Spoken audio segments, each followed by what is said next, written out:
Bonjour à tous, c'est L'Autre Ben pour une deuxième vidéo sur la Cintiq 13 HD. Alors j'en avais fait une première en unboxing avec les premiers branchements, comment est-ce qu'on télécharge les pilotes, etc. J'avais envie de faire une deuxième vidéo sur plutôt la partie prise en main, la première fois qu'on l'utilise, etc. sur un logiciel. Et je voulais surtout comparer l'expérience du dessin sur la tablette à une expérience réelle sur le papier. Donc j'ai une case de Suicide Corp qui est une BD sur laquelle je suis en train de bosser en ce moment, dont je ne suis pas très satisfait, c'est celle-ci. Je ne sais pas si on la voit vraiment à la caméra, c'est celle-ci que j'ai refait ici. J'ai refait cette petite case, on peut le voir là au bleu. Je vais commencer par l'ancrer, hein, tout simplement, avec des feutres. Alors moi j'utilise des Rotring, des Staedtler, je ne sais pas vraiment comment on prononce ça, mais c'est ce que je trouve assez régulièrement et pour un prix assez raisonnable ici à Londres. Donc en général, moi quand je vais ancrer un dessin, j'utilise trois tailles, du 0,3, du 0,5 et du 0,8. Le 0,3 me permet de faire les détails. Le 0,5 est en général ce que j'utilise sur les traits extérieurs, les traits de contour, etc.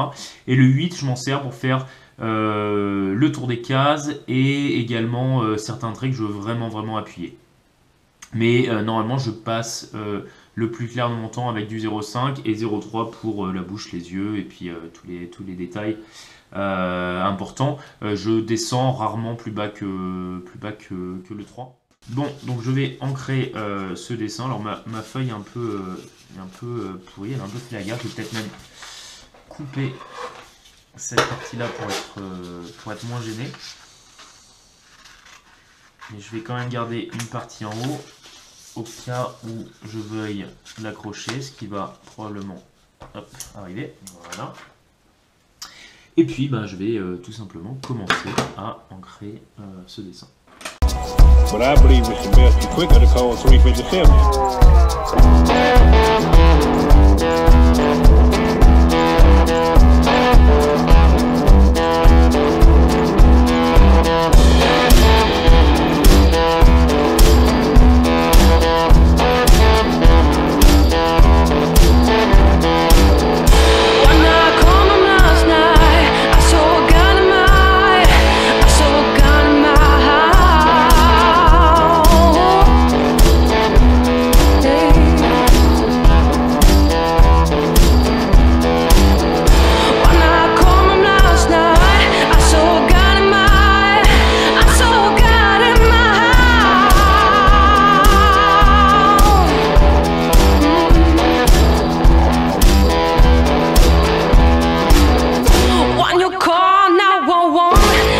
My sweet 5-7 Paul.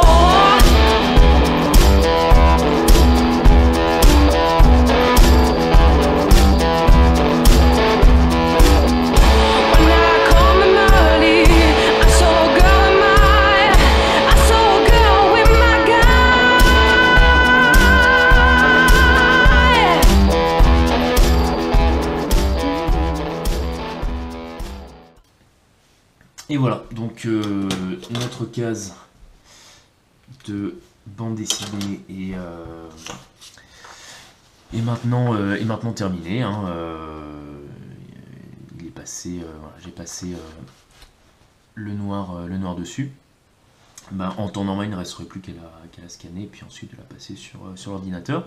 Donc maintenant, on va reprendre le dessin initial qui était au bleu et on va maintenant faire la même opération sur la Cintiq et voir un petit peu, comparer un petit peu les deux résultats et puis les deux expériences à la fin.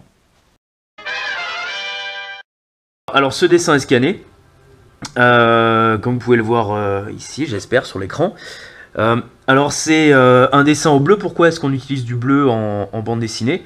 Tout simplement parce que lorsqu'on va repasser au marqueur noir, tous les traits bleus là, qui sont derrière, et qu'on va scanner ce dessin en noir et blanc, et ben, tous les traits bleus derrière vont disparaître. Donc ça permet très facilement d'avoir un dessin net, clair, sur lequel on peut enlever le fond blanc et ensuite passer la couleur. Donc voilà, donc dans notre cas précis, on va juste ajouter un calque dessus et repasser, donc ça va nous donner à la fin un dessin sur fond transparent, hein, comme ce qu'on aurait eu en scannant, en enlevant le fond blanc, etc. Mais là, on l'a vraiment, normalement, vraiment pas longtemps. Alors je me resserre encore des raccourcis que j'avais installés dans la première vidéo, je sais pas si vous vous rappelez. Et puis, bon, je vais dessiner. Alors on le voit peut-être pas assez bien ici, mais bon, je vais appuyer sur d'autres traits. Mais voilà, il y a une gestion de la pression qui est vraiment pas mal. Alors je tourne ma tablette pour pouvoir me mettre comme je veux. Alors le fait d'avoir ce câble là qui est rattaché à la tablette, en fait, gêne pas vraiment. J'avais un petit peu peur de ça au départ, mais non. C'est vraiment bien, comme je le disais dans la première vidéo encore, c'est vraiment bien qu'ils aient pensé en mettre qu'un sur le côté. Parce que voilà, avec un petit peu plus de câble, ça aurait été vraiment galère. Donc vraiment un produit assez sympa. Voilà, donc lorsque je retourne mon crayon, j'ai fait un petit trait pas top ici. Lorsque je retourne mon crayon, j'ai la possibilité d'utiliser la gomme. Alors je suis pas un gros fan de la gomme ici, alors même si le geste est assez naturel, hein, de retourner son crayon pour gommer. Là, j'ai l'impression que la gestion de la sensibilité est différente aux deux bouts du crayon. C'est-à-dire que si je veux appuyer très fort avec ce bout-là, je vais être obligé d'appuyer plus fort que si je devais avoir une impression plus forte avec le bout de la mine. Donc voilà, encore un peu circonspect sur ça, mais je pense que c'est une question d'habitude. Non, la chose qui m'a quand même le plus gêné, on va dire, ou le plus surpris, c'est qu'on n'a pas la résistance en fait du papier. On a une surface qui est lisse, sur laquelle on a un petit bout de plastique, la mine, qui est quand même relativement épaisse. Donc au départ j'étais un petit peu perdu, un petit peu décontenancé par cette surface là. Mais bon, c'est pareil, je pense que c'est un petit coup à prendre.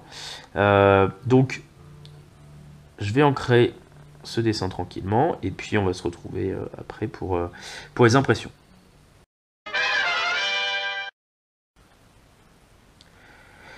Ok, alors comme vous pouvez le voir, j'ai fini d'ancrer mon dessin.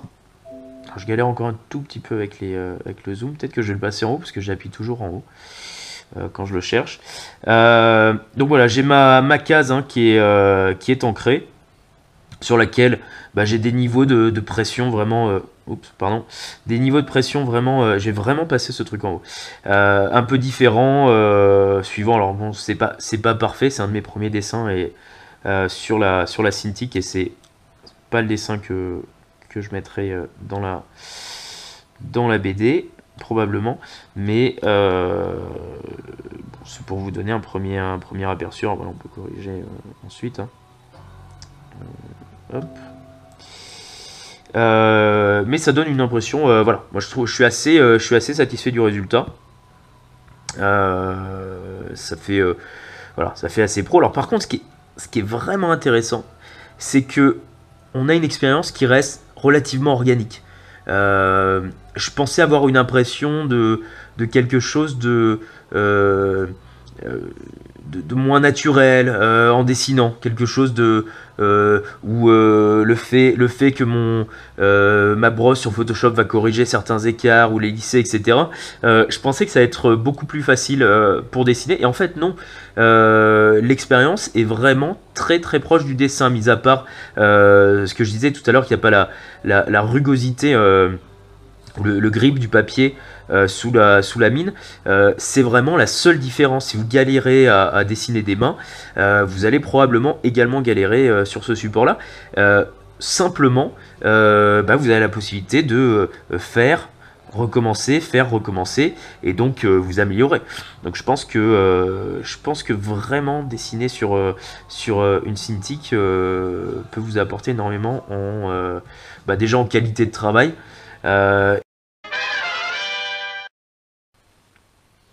Et voilà, donc les deux dessins sont maintenant terminés. Donc le dessin papier qu'on a ici, j'espère sera visible.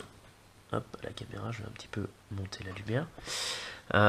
Et puis le dessin qu'on vient de réaliser sur la tablette. Qu'on va agrandir un tout petit peu. Voilà, donc expérience vraiment très très bonne avec cette tablette. Alors, le dessin papier, moi je le préfère. Enfin, dans le résultat en tout cas, puisque je trouve que les expressions des personnages sont plus en accord avec ce que moi je voulais faire à la base. Cependant, les traits sont beaucoup plus nets sur la Cintiq, et ça fait vraiment un joli résultat aussi. J'ai mis beaucoup moins de temps à ancrer mon dessin. J'ai pu recommencer, donc il y a des petites choses que j'ai pu améliorer également. Donc je pense qu'avec le temps je vais économiser un bon paquet de temps sur la Cintiq et avoir un meilleur résultat, parce que je pense également que c'est aussi une question d'habitude. Donc voilà, si vous avez des questions, n'hésitez pas à laisser un commentaire sous la vidéo.